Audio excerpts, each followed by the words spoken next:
Bonjour à toutes et à tous, bienvenue. Je suis Cécile, coach certifiée et fondatrice de Réquiliance. Je suis passionnée par le développement personnel et les ressources humaines. Depuis plus de 15 ans, j'ai développé un réseau large et varié et un de mes talents, paraît-il, est de plutôt savoir bien l'entretenir. Avec Un pour tous, tous coachés, j'ai décidé de partager avec vous ces moments d'échange privilégiés que j'initie chaque semaine avec des professionnels passionnés, tous plus fascinants les uns que les autres. Et je me suis surtout dit que ce serait dommage de ne pas vous en faire aussi profiter. Ce podcast s'adresse à des super coachs, mais aussi à des managers, des professionnels des ressources humaines, en quête d'idées, avides de rencontres et de partage, qui n'ont pas forcément le temps de développer leur réseau et qui veulent quand même découvrir de nouvelles pratiques pour enrichir leur boîte à outils. Si vous avez vous aussi envie de dénicher de nouveaux trucs et astuces d'experts à travers des échanges authentiques et en toute bienveillance, vous êtes au bon endroit. À travers des regards croisés dans des environnements variés, je vous propose de rencontrer des personnalités alignées avec lesquelles nous partirons ensemble à la recherche de pratiques différentes et complémentaires en toute simplicité. Alors, à vos écouteurs, c'est parti pour de nouvelles découvertes.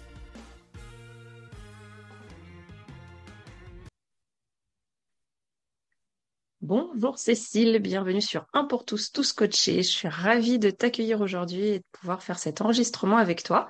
J'ai l'habitude de démarrer par une petite présentation de depuis où et quand on se connaît. Donc du coup, ça fait pas si longtemps que ça. Tu m'as contacté en Ouais. avril-mai, je crois, et de cette année, donc 2021. Et puis, on a échangé en septembre, on a accroché tout de suite. Je pense qu'on a plein de points en commun sur notre manière de voir la vie, les choses, le monde, le travail, l'auto-entrepreneuriat. Et puis, bien sûr, la formation, ça va être entre autres un des sujets qu'on va traiter aujourd'hui. Mais finalement, en fait, j'en sais pas bien plus que ça sur ton parcours. On en a parlé très rapidement, mais je vais en fait profiter de ce temps-là pour redécouvrir qui tu es et ton parcours et pouvoir te laisser le micro. Et Eh donc, ravie de t'accueillir. bien, bonjour Cécile. Donc, nous avons un petit temps entre Cécile, c'est sympa. C'est ça. Je suis ravie d'être là. Merci pour ton invitation. C'est vrai que on ne se connaît pas depuis longtemps, mais bon, il y a des rencontres comme celle-là qui sont spontanées et naturelles. Donc, merci pour ton invitation encore. Alors, mon parcours pour commencer, eh bien, écoute, depuis 2 ans, presque 3 maintenant, je suis euh, entrepreneuse. Je suis cofondatrice d'une entreprise qui s'appelle Awaken. Et avant ça, et ça me paraît loin, et c'est pas si loin que ça, mais avant ça, j'ai travaillé dans un grand groupe, une grande banque en noir et rouge. J'y ai passé presque 20 ans. J'ai eu des postes divers et variés, plutôt dans les métiers de la banque d'investissement, en salle des marchés, avec des jobs de direction de cabinet pour des patrons. Chaque fois, des postes avec une consonance transfo très forte. Et si elle n'y était pas, j'avais une tendance naturelle à, à, à la développer. Voilà. Et donc, j'ai eu la chance de manager des équipes petites et grandes et de travailler avec des gens formidables. Voilà. Ok, super. Tu vois, j'avais pas retenu l'environnement banque et grand groupe, donc du coup, c'est sympa de repréciser aussi. Et puis, tous les chemins mènent à l'entrepreneuriat, puisque du coup, Oui. tu as créé Awaken. Et c'est par ce biais-là que tu m'as contacté pour me proposer ta solution, puisque du coup, c'est adapté Mm. notamment aux organismes de formation et aussi à des personnes qui ont envie de suivre leur clientèle. Enfin, tu en parleras bien mieux que moi, mais j'ai trouvé vraiment l'idée très intéressante. Et puis pas que l'idée du concept, tout ce que tu mets autour en termes de valeurs, en termes d'éthique aussi, et de ce que tu proposes dans la continuité et la prise en charge des Mm. clients que tu accompagnes. Donc j'ai trouvé ça vraiment super, super intéressant. Comment t'en es arrivé à créer Awaken d'ailleurs? Qu'est-ce qui a créé du coup l'idée qui a germé? Qu'est-ce qui s'est passé en toi pour créer cette structure? Euh, bon, d'abord, j'ai eu une opportunité à un moment donné de participer à un grand concours d'innovation au sein de la Société Générale. Ça, c'est, on va dire, l'opportunité qui fait qu'on passe à l'acte. Et quant ensuite au sujet, en fait, plusieurs sujets attiraient mon attention à l'époque en termes de simplification, d'optimisation, d'efficacité. Euh, et s'agissant de la formation, en tant que manager ou en tant que collaboratrice, j'ai vraiment eu le sentiment toute ma carrière que la formation, en tout cas dans les grandes entreprises, la formation pour adultes, ben, c'était un énorme gâchis. On dépense chaque année, et les gens ne le savent pas, hein, mais les entreprises dépensent chaque année des milliards d'euros pour former leurs collaborateurs, qui d'ailleurs en France prennent ça pour un acquis, hein. Et puis en fait, ils partent en formation et après, il n'en reste pas grand-chose. Et quand bien même il en resterait quelque chose, on ne sait pas le mesurer. Ça, à peu près toutes les DRH qu'on a interrogées sont d'accord avec ce constat. Et c'est à ça que l'on a voulu s'attaquer, en fait. Mm. Oui, quand tu dis on, du coup, je crois que tu as une personne avec qui tu travailles sur Oui, l'idée, puis il y a une équipe aussi maintenant. oui. Je suis associée avec Laurent Billon. On se connaît depuis un certain temps, on se connaissait avant et on forme une super équipe. Et pour l'instant, les gens qui travaillent avec nous sont soit en freelance, soit externes. En tout cas, ils ne sont pas internalisés dans la boîte. D'accord, ok. Ouais, donc du coup, projet au départ intrapreneurial au sein de la Société Générale, et puis du coup, ben, l'idée de se dire que finalement, ça peut marcher, que ça peut prendre, Oui, et du coup de vous ça lancer. et ça peut marcher. Et en fait, on a été en entrepreneuriat pendant 6 mois. On avait la possibilité d'être internalisé complètement comme un projet. Et puis, on l'a pas souhaité. On a voulu découvrir et vivre l'aventure de l'entrepreneuriat. Et c'est clair que entre l'intrapreneuriat et l'entrepreneuriat, il n'y a pas grand-chose à voir. On se rend compte quand on prend la décision de quitter complètement le confort, hein, du grand groupe. Et puis, voilà, je crois qu'on avait envie de le vivre complètement. Je ne sais Mm. pas si à ce moment-là, on se dit que ça, oui, on se dit que ça peut marcher, bien sûr, mais on ne peut pas s'empêcher d'y aller, surtout. Ouais. Il y avait cette envie d'y aller, Oui, de se lancer, oui, de voir ce que ça oui, pouvait donner. Ok. Quand on a préparé l'interview, on a parlé justement, bon, même avant, hein, on a déjà parlé de plein de fois de l'apprentissage, la transmission, la formation, tout ce qui tourne autour d'apprendre de nouvelles connaissances, acquérir de nouvelles compétences aussi, puisque du coup, souvent l'un ne va pas sans l'autre. Et qu'est-ce que toi tu en penses? Quelle est ta vision des choses sur cette notion d'apprentissage, de transmission? Qu'est-ce que tu auras envie de nous dire de ton qu'est-ce que ça expérience? m'évoque?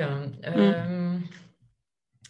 Moi, il y a quelque chose qui m'étonne et que j'essaye d'interroger avec mon entreprise, c'est comment on comprend que quand on est enfant, puis adolescent, puis euh, qu'on ne rentre pas encore dans la vie active, eh bien on comprend que se former, acquérir de nouvelles compétences, se développer, ça passe par une récurrence des apprentissages, des rappels, de la mise en situation. On comprend très bien que parfois il faut s'évaluer. Et donc ça, on l'a très bien compris. Puis d'un seul coup, quand on rentre dans la vie active, la formation devient un acte ponctuel quand elle a lieu. Souvent, hein, je ne parle pas de formation Mm. continue. Et moi, ce que ça m'évoque, eh bien, c'est que le cerveau humain, il n'est pas fait et il n'est pas capable d'apprendre correctement sur des temps très courts et surtout isolé dans une vie professionnelle déjà très condensée, enfin, qui est pleine d'informations. Voilà, donc quand on envoie des gens en formation 1 ou 2 jours au milieu d'une activité très forte, moi je ne crois pas que ça puisse donner de vrais résultats s'il n'y a pas de suivi. Voilà ce que ça m'évoque. Et Ouais. évidemment, c'est ce qu'on essaye de régler avec Awaken. Donc évidemment que ça m'évoque ça. Oui, ouais, clairement, mais c'est hyper intéressant et je pense que chacune d'entre nous qui a pu vivre ces expériences-là quand on est en entreprise et qu'on Oui, part un jour en formation, généralement le soir on est hyper boosté, on est hyper motivé. oui, Le lendemain on en parle au travail en se disant ouais c'était génial, etc. Et puis après bah, le train-train quotidien revient très vite et les bonnes résolutions ou les bonnes oui. intentions bah, Mm. peuvent très vite s'étioler. Donc du coup, c'est ça qui est aussi Tout à intéressant fait. avec ce que vous proposez Oui. avec Awaken. Le nom vient d'où? Je crois que je t'ai pas posé la question, du coup. Je suis curieuse. C'est vrai, donc pour ceux qui nous écoutent, Awaken, ça s'écrit AWKN. Donc quand on le voit, on n'arrive pas forcément à le prononcer, mais ça se prononce comme ça. Awaken, ça veut dire s'éveiller, se réveiller. Je crois que avec Laurent, mon associé, on a eu envie de participer à éveiller un peu la conscience des gens et les yeux des gens quand ils sont en situation de développement ou d'apprentissage. Voilà, on trouvait ça Ouais, joli. ok. Moi, ce qui m'a plu sur la solution, en tout cas que vous proposez, sur l'interface que tu as pu me montrer, c'est vraiment cette continuité d'accompagnement, même avant la formation, pendant et après la formation. Pour ceux qui nous écoutent et qui aimeraient en savoir plus, est-ce que tu peux nous expliquer un petit peu le concept pour Oui, qu'on comprenne bien justement la traduction de ta pensée, de ta conviction de transmission et d'apprentissage, comment vous l'avez traduit chez Awaken? oui, bien sûr. Awaken, c'est un outil SaaS qui permet de créer et de diffuser très simplement des séquences rythmées de micro-contenus en amont, en aval ou en intercession de moments de formation. Et ces micro-contenus s'adressent à des groupes de personnes qui souhaitent se développer. Donc souvent des apprenants s'agissant de la formation, mais on pourrait imaginer que ça s'applique aussi dans le conseil, dans le coaching. Mm. L'idée est assez simple. L'idée, c'est vraiment d'aller agiter, dynamiser le cerveau avant une session de formation par le biais de contenus euh, inspirationnels, par le biais de questions, par le biais de sondages pour qu'on fait en sorte que les apprenants ils arrivent en session dite synchrone, donc en session de formation avec leur formateur, qu'ils arrivent préparés et non les mains dans les poches. Ça va faire gagner beaucoup de temps et puis le cerveau va être prêt à absorber plus de choses. Et en aval, l'idée c'est d'offrir une continuité d'apprentissage et donc de continuer à envoyer, diffuser ces micro-contenus qui vont permettre de compléter ce qui a été vu, de faire des rappels, de faire des évaluations, et donc là encore, hein, de garder le cerveau dans une dynamique d'apprentissage et donc éviter que la petite case qui s'était ouverte ne se referme toute seule. Parce que le cerveau, il fonctionne comme ça, hein, il y va à l'économie, il n'est pas là pour faire des efforts si on a décidé de ne pas en faire. Donc, il ne va pas travailler tout seul. Donc, l'idée, c'est en fait, de faciliter l'effort qu'il y a à faire pour Mhm. l'apprenant pour permettre cet ancrage et ce développement des connaissances et des apprentissages.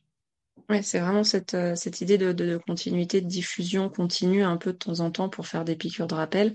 Oui, Et puis entre des rendez-vous, alors, moi je dis rendez-vous, forcément j'ai la casquette plus coaching, mais ou bilan de compétences, mais sur une oui, partie de formation, ça peut être hyper intéressant aussi entre sessions d'avoir un petit quiz, un sondage, une info, je sais pas, une oui, citation, un lien vers une tout vidéo à ou autre, fait. puisque du coup Tout Awaken type, permet tout ça. ouais, exactement. C'est multiformat et même la vidéo, surtout la vidéo d'ailleurs. Certains de nos clients se filment hein, pour que leurs apprenants aient un lien direct avec eux. Euh, et j'ai presque envie de dire, c'est pas tout, enfin c'est un peu exagéré, mais j'ai envie de dire que le rappel ou la capsule, la petite piqûre est presque plus importante que le contenu lui-même. C'est-à-dire que le fait même d'activer euh, sa conscience sur ce dont on est en train de se préoccuper, ce que l'on est en train d'apprendre, va permettre de garder la zone du cerveau active. Voilà. Hum, Ouais, ok. Ouais, donc du coup effectivement permettre ces petits rappels réguliers pour que la case, au lieu de se rétrécir, au moins garde sa taille de départ, Oui, voire s'agrandisse oui, pour le côté imagé. Ok. En termes d'échange de résultats obtenus, moi j'ai aussi apprécié, bon je suis en pleine certification Calliope, j'espère que d'ailleurs quand ce podcast sera diffusé, je serai Calliope au passage, croise les doigts. mais oui. Calliope, je crois que Mais c'est pas l'assertif qui est compliqué, c'est les audits ouais, qui suivent 1 ou 2 ans après parce qu'il faut il mettre en place tout un tas de paraît. trucs. Et justement, c'est pour ça que Waken Oui, moi m'intéresse aussi, parce que clairement, c'est le côté, oui, en fait, montrer aussi quelque part qu'on suit les apprenants et qu'on apporte cette qualité de oui, service.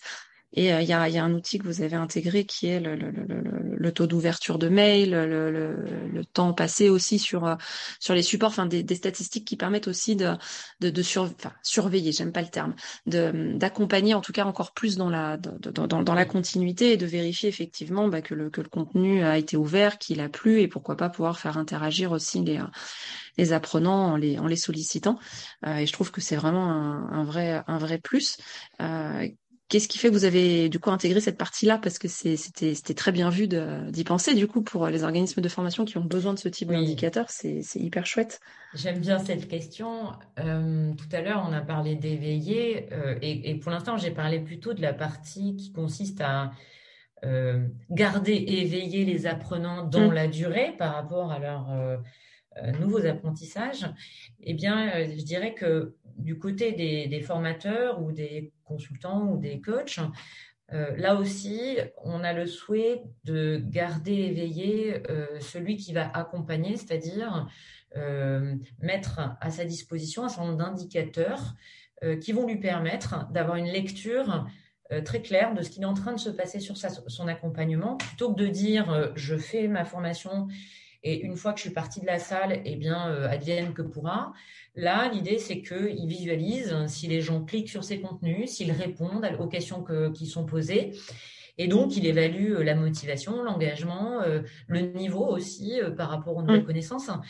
Et l'idée n'est pas de contrôler, tu l'as bien dit, c'est plutôt d'être en capacité pour le formateur. Nous, on lui donne les outils pour rectifier, adapter, faire des rappels plus ciblés, mieux ciblés. Et donc là aussi, on est dans l'éveil du formateur et l'amélioration continue du formateur. Parce que quand on a un métier qui consiste à développer les autres, moi, je considère que soi-même, il faut être dans une attitude de se développer en continu. Voilà. Je trouve que c'est cohérent de penser comme ça. Ouais. Ok, ouais, avec jusqu'au bout quoi pour aller Exactement. dans Et une évidemment, continuité. ces indicateurs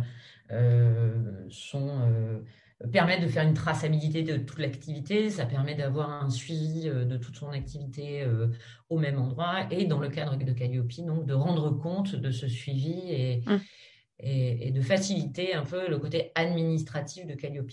Voilà. Mais qui n'est qu'une conséquence normalement. Voilà, quand on aime son travail.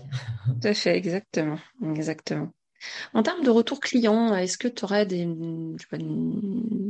un témoignage client, des idées, des pistes, enfin, qu'est-ce qu'on peut faire avec Awaken et quels sont les témoignages qui t'ont le plus marqué ou vraiment tu t'es dit, ouais, là, on a bien fait de proposer cet outil. Donc là, je suis en train de parler beaucoup de la formation. Je crois que parce que je crois que c'est le cas d'usage le plus immédiat, le plus spontané. En fait, quand on a créé Awaken, nous, on était absolument convaincus que la relation humaine, elle doit être là, dans un acte de développement. On ne croit pas beaucoup aux e-learning ou en tout cas aux liens machine-homme pour apprendre, à part quand la motivation intrinsèque de celui qui apprend est très, très grande. Mais en général, ce n'est pas le cas en entreprise. Et donc, on fait tout pour que Awaken soit invisible dans la relation entre le formateur ou le coach et sa cohorte. Et ça, là où on a des cas d'usage vraiment qui sont forts et auxquels on ne s'attendait pas forcément, c'est justement dans le coaching ou en tout cas dans la capacité du formateur ou du coach à faire réfléchir ses apprenants en posant des questions souvent de réflexion, des questions ouvertes, qui va venir chercher les apprenants sur leurs propres expériences, leurs propres états d'âme, leurs propres peurs, leurs propres attentes. Et là, il se passe des choses en asynchrone qui sont absolument incroyables. Awaken étant vraiment sur la synchrone, hein, on est avant et après le moment présentiel ou distanciel, mais synchrone, eh bien, on s'est aperçu qu'en asynchrone, les gens, ils ne disaient pas la même chose que quand ils étaient en pleine séance, face à face avec leur formateur ou leur coach. Ils ne disaient pas la même chose que quand ils sont en groupe et qu'il faut Hum. voilà, un peu s'afficher. Et là, on voit des choses assez incroyables. Et donc, en préparation d'atelier, Ok, euh, en amont, ouais. ouais, on voit des choses très très fortes. Et donc, on a des clients qui ont même réduit le temps de leurs ateliers synchrones parce qu'ils se sont rendus compte qu'il y avait beaucoup de valeur créée en amont et que cette valeur, ils pouvaient la réutiliser pendant l'atelier et donc produire des résultats plus vite et plus facilement. Donc Hum. ça, c'est un cas d'usage qui est pas extrêmement concret, mais que j'aime bien. Euh, Évidemment, tout ce qui est autour d'une formation, demande des attentes en amont, évaluation de la satisfaction et des acquis, puis rappel, ça marche, ça marche, ça marche. Hum. Ouais, ça fonctionne bien en termes de... Oui, ça fonctionne bien. En fait, les gens, enfin, l'être humain, ce qui fonctionne bien avec lui, c'est quand on s'intéresse à lui. Donc, plus un formateur, un coach ou un consultant va s'intéresser pour de vrai aux gens qui l'accompagnent, plus il va être mobilisé, plus il va avoir envie de s'engager. Et comme Awaken crée des interactions, permet de l'interaction entre le formateur et celui qui est accompagné et démultiplie ces interactions, eh bien, moi, je crois que ça démultiplie aussi l'efficacité de n'importe quel accompagnement. Ouais, clairement, ouais. Puis alors, des possibilités d'envoi automatique, des suivis aussi. Oui, Enfin, c'est sûr que c'est un oui. vrai plus. Bon, après, je pense que je fonctionne comme beaucoup de Mm. formateurs qui sont solo. À un moment, tu as Oui, une alerte sur ton Google Agenda et voilà quoi. Et c'est toi qui fais les manips. Alors que oui, là, effectivement, il y a vraiment toute l'interface qui permet exactement. de faire ça et de gagner du temps aussi. Et c'est vraiment ça que je trouve très, très chouette. Et on a aussi une réflexion quand on a préparé l'interview sur le lien qu'on fait ou qu'on ferait ou que tu ferais sur le fait d'apprendre et d'apprendre sur soi. Bon, je suis très orientée développement personnel, puis je crois que c'est un sujet qui t'intéresse aussi pas mal. Oui. Et justement, apprendre et apprendre sur soi, quel lien toi tu fais entre ces deux notions? Eh bien, peut-être que ce qui me vient là tout de suite à l'esprit, c'est déjà de dire que apprendre, pour moi, de façon sous-entendue, apprendre, c'est aussi bien apprendre sur soi qu'apprendre de nouvelles choses sur le monde. Ce n'est pas sous-entendu pour tout le monde, mais pour moi, un acte de formation, c'est aussi un acte de transformation, de changement de soi, qu'il s'agisse d'apprentissage très, comme on dit, hard skills ou soft Hum, skills. Alors évidemment, si ce sont des soft skills, à plus forte raison, mais euh, quand on a choisi de se former, moi je crois qu'on a fait le choix aussi de se mettre, de s'ouvrir à quelque chose d'autre et donc de se mettre un peu au défi de quelque chose. Et plus on va chercher ça chez l'apprenant, plus il peut se passer de choses. Aujourd'hui, Awaken marche très bien avec des formateurs ou des coachs qui justement travaillent sur la connaissance de soi et le développement et enfin, tout ce qui est euh, compétences comportementales. hum, Alors que initialement, on s'était dit que notre outil était plutôt fait pour de l'ancrage mémoriel au sens un peu dur du terme et un peu technique du terme, et donc sur de la matière plus dure et de la pure connaissance. Alors qu'en fait, pas du tout. Euh,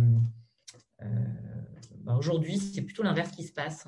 Finalement, Awaken marche d'autant mieux que les gens sont embarqués dans la connaissance de soi. ok. Donc, moi, je suis en train de me rendre compte que qui dit apprentissage dit connaissance de soi en même temps. Ouais. Hum, ouais. Les deux sont intimement liés du Oui, coup oui, et on apprend autant en apprenant des hard skills que des soft skills oui. de sur soi, quoi, en tout cas en termes de développement. C'est un sujet qui est hyper intéressant. Bah, il y a un podcast que j'ai enregistré il y a pas longtemps avec Corinne où du coup on a aussi abordé la notion de soft skills justement et de comment est-ce que voilà, comment on les détecte et comment on les met Ouais. au service de soi déjà en priorité et puis bien sûr après de ses sphères pro, perso, etc. Et c'est vraiment un sujet qui est hyper intéressant aussi et qui permet de pouvoir être être géré, traité via Awaken aussi sur ce suivi-là. Complètement, oui. Ok.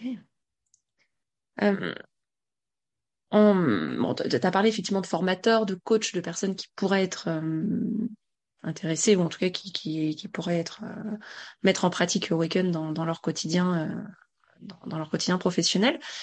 Est-ce que on peut faire des parallèles avec, je sais pas, d'autres professionnels, les RH, je sais pas, avec quel autre type de métier Oui. ou qu'est-ce que tu pourrais nous dire autour de ça? Alors, Awaken, on le vend également à des entreprises, Mhm. plutôt des services formation ou RH plus globalement. Le produit est devenu suffisamment solide pour qu'il ressemble à un petit LMS, ou en tout cas Mhm. à un outil capable de diffuser du contenu de formation auprès de milliers de gens et de façon extrêmement simple. Donc là, on intéresse les entreprises qui ont l'envie, alors soit bien sûr de compléter leur dispositif de formation actuel avec de l'accompagnement amont-aval, mais Mhm. aussi dans de l'animation de communauté, par exemple. Ok.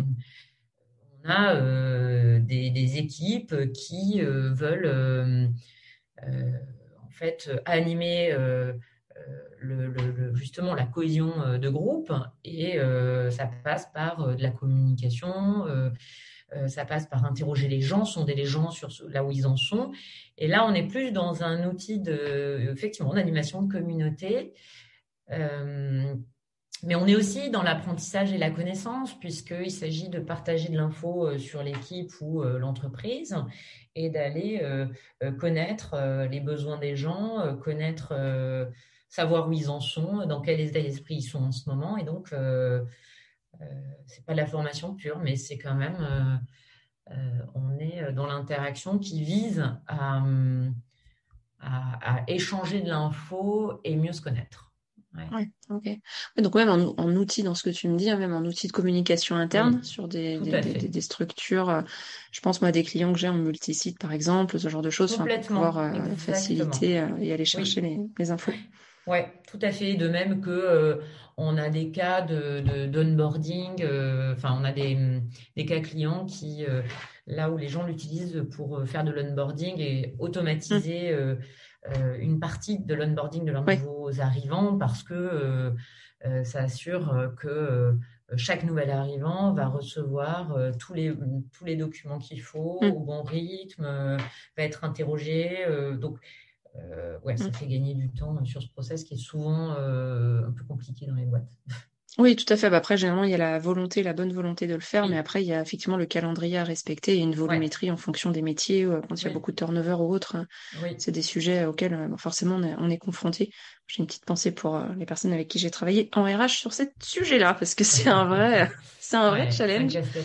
Ouais, c'est un Et casse-tête. c'est chouette d'avoir un outil clairement qui peut aussi proposer avec le rythme. On se dit, voilà, au bout d'une semaine, on envoie tel document, au bout de 2 semaines, tel document, et même une semaine avant l'intégration, on envoie tel document, etc. Oui, tout à Ça peut fait. vraiment permettre d'avoir un suivi personnalisé sur mesure. Et c'est aujourd'hui un des challenges des directions des ressources humaines aussi, c'est de faire du sur-mesure personnalisé, puisqu'on est sur une génération qui, justement, attend aussi énormément Mm. d'individualisation et de sur-mesure pour se sentir justement attendu, notamment dans les entreprises. Donc du coup, il y a plusieurs utilisations possibles autour de Oui, Weekend. C'est vrai que j'avais le spectre uniquement pour le coup coach au départ quand on avait échangé, mais en discutant avec toi, je trouve que c'est hyper intéressant de pouvoir l'élargir. Et comme j'ai notamment un public de RH qui écoute aussi oui, le podcast, voilà, petite graine de planter pour voir ce que ça peut donner par la carrément. suite. Carrément. Et il y a une question que j'aime bien poser dans le podcast, on en avait aussi un peu parlé, c'est la notion d'alignement. Qu'est-ce que ça signifie être aligné pour toi? Ah là là. Est-ce qu'on a 2 heures devant nous? Oui. Euh, Là, je me marre parce que les gens qui me connaissent très bien doivent se marrer s'ils m'écoutent aussi. Euh, Qu'est-ce que ça signifie? Plein de choses. C'est ma quête. Euh, c'est ma quête personnelle et donc le professionnel étant inclus dans le personnel, selon moi. Ouais, c'est une quête.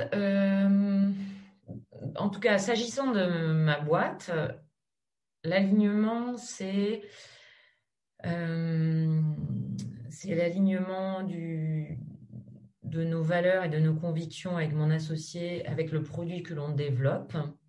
Mhm.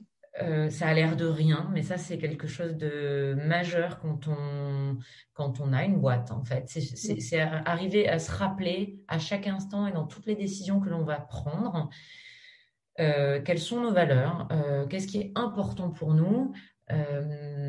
Parce que si on ne se rappelle pas ça, eh bien, à un moment donné, on ne va pas être aligné, en effet, et l'entreprise risque de nous échapper et on risque de plus se sentir confort. Donc, par exemple, avec mon associé, dans nos valeurs de boîte, il y a la simplicité, voire même la frugalité. C'est quelque chose d'extrêmement important pour nous. Ça veut dire que dès qu'on fait quelque chose, quel que soit ce que l'on fait, hein, que ce soit sur le produit, sur la vente, sur notre stratégie, sur l'administratif, sur tout, eh bien, on se dit, OK, on reste simple. Et dès lors qu'on commence à voir que on se complique la vie, hop, on fait une pause et on essaie de revenir à des choses plus simples.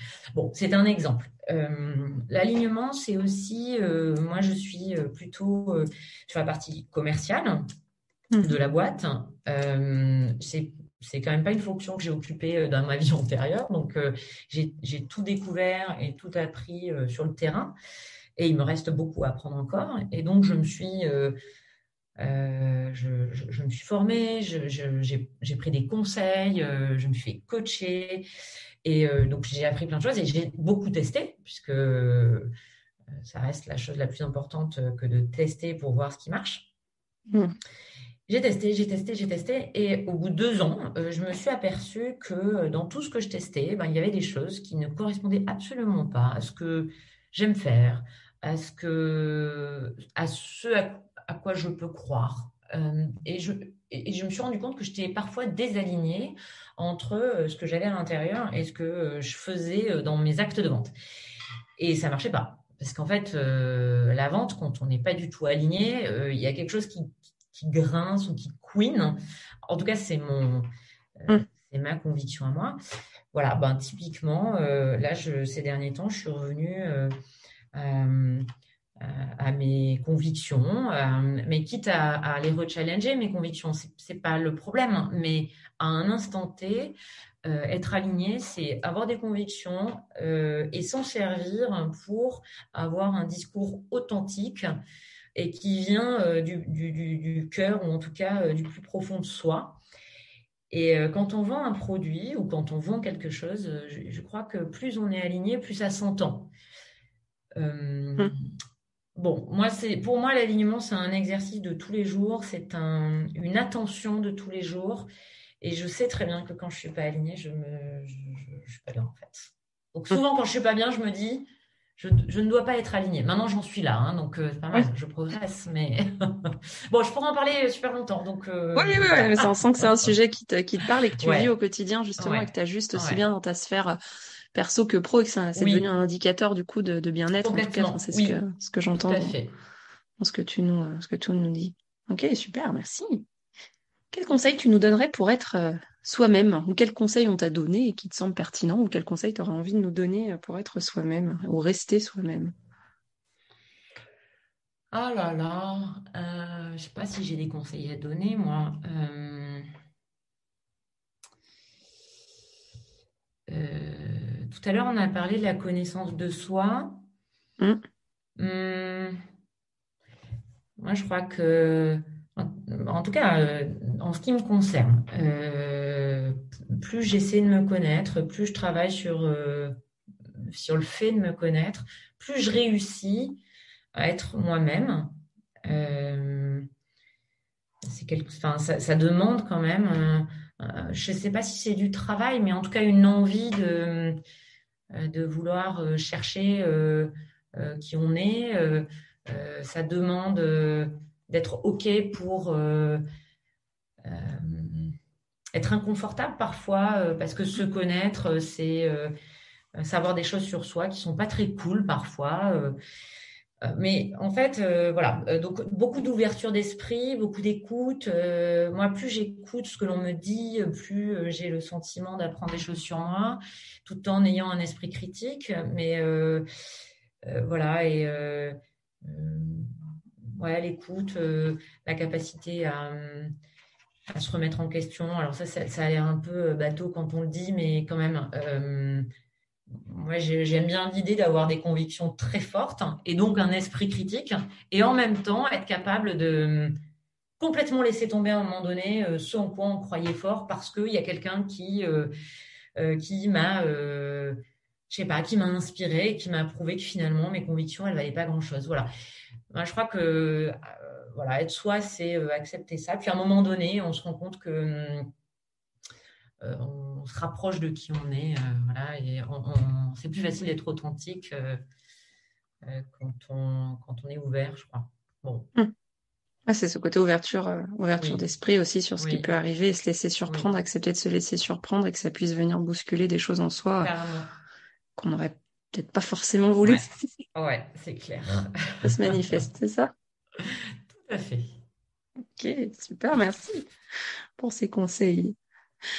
On est aussi sur un podcast de réseau. Alors là, tu es arrivé, j'allais dire, par de la prospection de classique. Tu m'as contacté parce que tu es allé sur mon site internet et du coup, c'est comme ça que tu es arrivé jusqu'à moi. Mais Mm, finalement, de fil en aiguille, on s'est ouvert nos réseaux respectifs mm, aussi et ça matche bien, ça oui. fonctionne bien et c'est très chouette. Comment est-ce que tu entretiens ton réseau, toi? Parce que là, tu as parlé de ta démarche commerciale, effectivement, d'aller chercher avec une approche qui t'est. D'ailleurs, j'ai adoré ton petit message, c'est pour ça c'est ce qui fait que je t'ai répondu, hein, tout simplement. Mm, Aussi, j'ai trouvé ça très, très mm. bien vu, très bien ciblé. Mais finalement, en fait, comment toi, t'entretiens ton réseau? Alors, moi, le réseau, je pense que c'est la chose la plus importante quand on est entrepreneur. Mhm. Bon, en tout cas, sur le type de boîte que j'ai et la façon dont j'ai envie de mener ma boîte, hein. Mhm. Hum, je pense que je pourrais faire mieux en termes d'animation de réseau. Ce que je fais aujourd'hui, bon, d'abord, moi, mon réseau, la première chose que je fais, c'est que je le partage et j'adore pouvoir mettre en relation des gens autour de moi que je connais.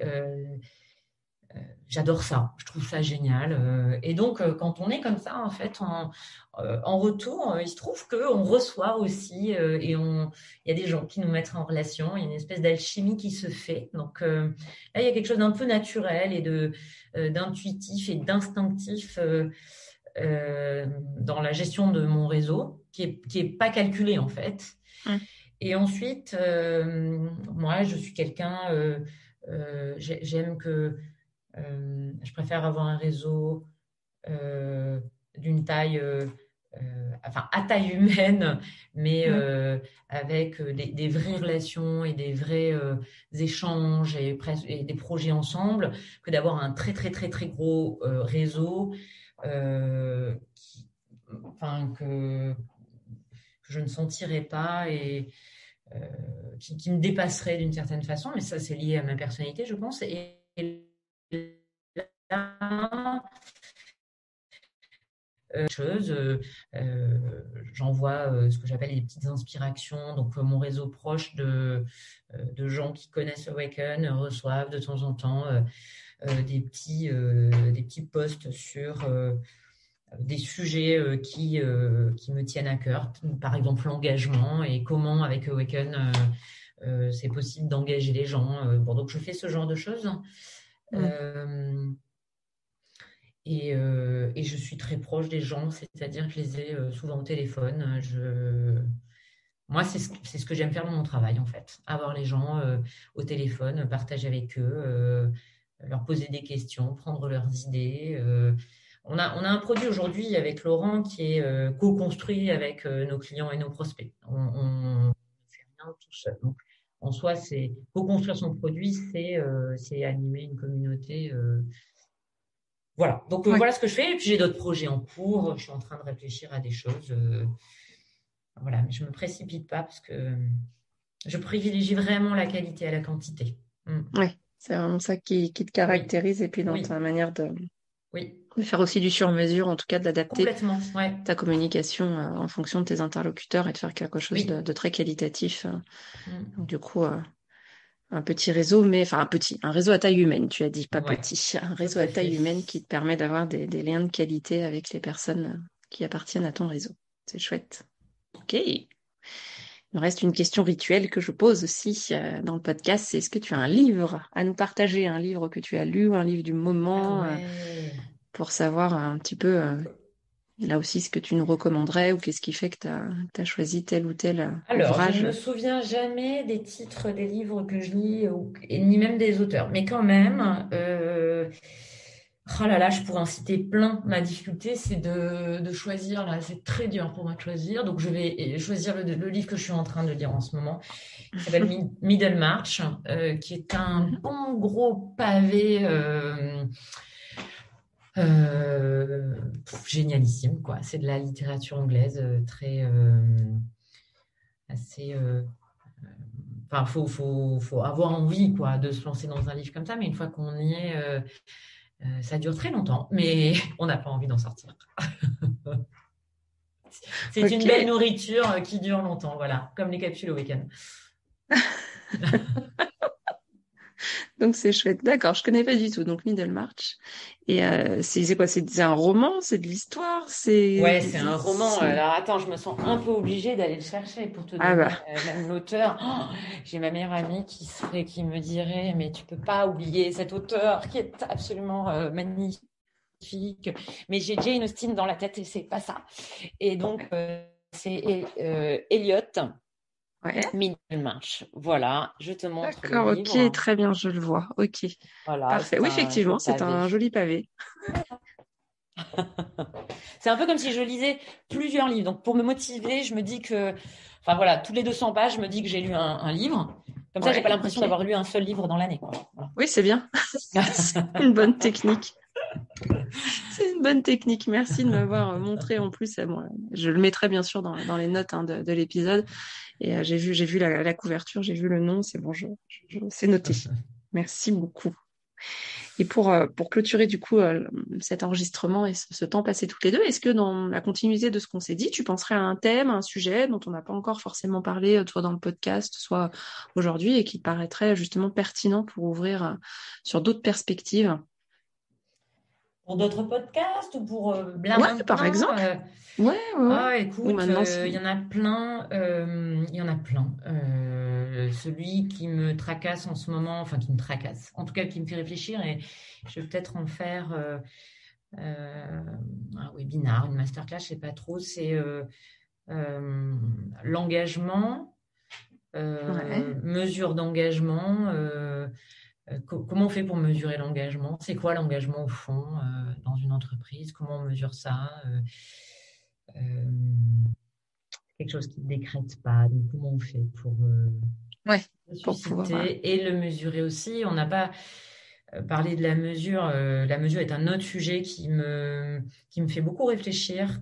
Comment on fait pour mesurer de la matière molle? En tout cas, euh, justement, de la formation, tout ce qui est un peu RH. Moi, ça m'intéresse. Je trouve que la formation mériterait que en entreprise, qu'on y mette une forme de ROI, qu'on exige une forme de ROI. Comment on fait pour mesurer le ROI de la formation? C'est quoi les bons indicateurs? Donc ça, ce sont des sujets qui, en ce moment, me font réfléchir. Chouette. C'est hyper intéressant aussi, ouais, cette mesure-là. Je vais lire avec la mesure du développement personnel aussi. C'est comment tu mesures ton bien-être, comment tu mesures Ouais, que tu es OK, que ça exactement. va, quoi. Exactement. Tu nous as Mm. donné tout à l'heure un exemple pour toi sur l'alignement, en nous disant, Ouais, tout à fait. ouais, le côté alignement, je le Ouais, sens et je l'allie tout de suite à ouais, quelque chose en lien avec mon bien-être. Et finalement, c'est quoi les ouais. indicateurs qui peuvent effectivement permettre de... Exactement. Et derrière, c'est aussi, et j'en parle souvent avec une amie qui va se reconnaître si elle m'écoute, c'est comment vous, coach, formateur, consultant, comment vous mesurez votre valeur. Mm. Et bon, moi, je crois que le monde dans lequel on vit Enfin, on devrait sortir du jour homme comme indicateur de prix pour ces métiers-là. On devrait être capable de vendre de la valeur aujourd'hui en plus, il y a pas mal d'outils, etc. Et donc, comment on fait pour mesurer cette valeur? Comment on fait pour vendre de la valeur? Ça aussi, c'est des sujets que je trouve passionnants et qui tournent autour de mon activité au week-end. Voilà. Oui, clairement, ouais, qui viennent alimenter les réflexions. C'est un sujet qui est hyper intéressant. Là, j'ai pas d'idées de pistes comme ça, tu vois, mais je me dis que ça peut. Enfin, il y a d'autres personnes qui seront intéressées aussi, certainement, par le sujet.